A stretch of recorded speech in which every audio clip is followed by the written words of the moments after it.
Hi, my name is Maria, My name is Alex. and we will be talking about Harlem School of the Arts, located in Harlem, New York.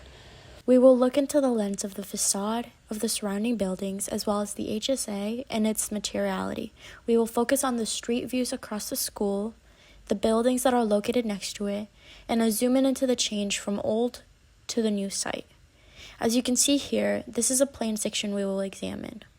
This is a view path from the student's perspective accessing the school from the nearby subway station. On the right side of the street, you could see a lack of uniformity in building heights as they lower towards HSA, while on the left, the residential buildings are uniformly sized and create a rhythm as you move down the street.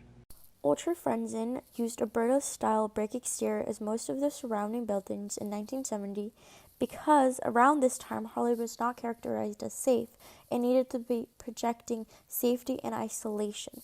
The facade is made up of two important elements, one being brick, which makes most of the space, allowing to provide a sense of being heavy, which is the protection element, and letting the solid material be used on each side to promote the school events. This leads into the idea of invitation. Glass was used in order to create a feeling of community connection, like using the translucent glass in a small section of this facade. This allowed students to see the outside but still maintain privacy, which was needed. Throughout the years, the safety and aspect in Harlem had changed, allowing properties to approach the spaces in a different aspect. The renovated facade of the HSA differentiates itself from the surrounding buildings by using a glass curtain wall, which is not used anywhere else on this block. As the need for having the appearance of safety became less important, the purpose of the renovation was to modernize the facade and open up the school to the community. The renovation created a more inviting facade as well as a new lobby and performance space in the new glass atrium.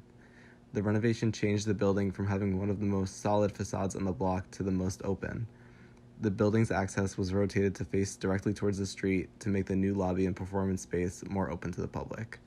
The painting of the brick allows the material to recede while still providing a textural connection to the surrounding facades on either side of this open central atrium.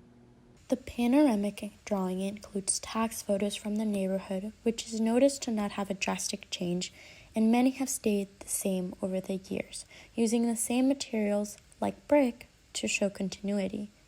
When looking at the location today, the street across the school remains as it used to be, while the street the site is located on has somewhat of a diversity in the aspect of elevation.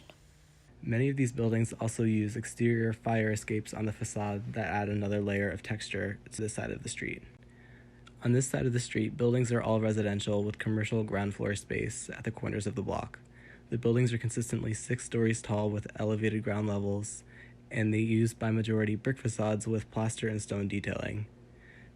There are many tones of brick and intricate patterns on these facades that help to break up the uniformity. As you can see in these tax photos, there has not been a drastic change in these buildings since the 1940s. The St. James Church begins with the side of the block with a constant element that deviates from the surrounding buildings, with pointed towers and pitched roof, as well as the use of brick. The space itself uses different-sized bricks and the combination of intricate designs to create a differentiation from other spaces around it. The building gradually rises up along the block, moving away from the HSA, perceiving new building renovations and variations in elevation. This side of the block also maintains the use of brick, but in a different way to create a simple, subtle change, allowing for the neighborhood to remain constant while incorporating a new aesthetic.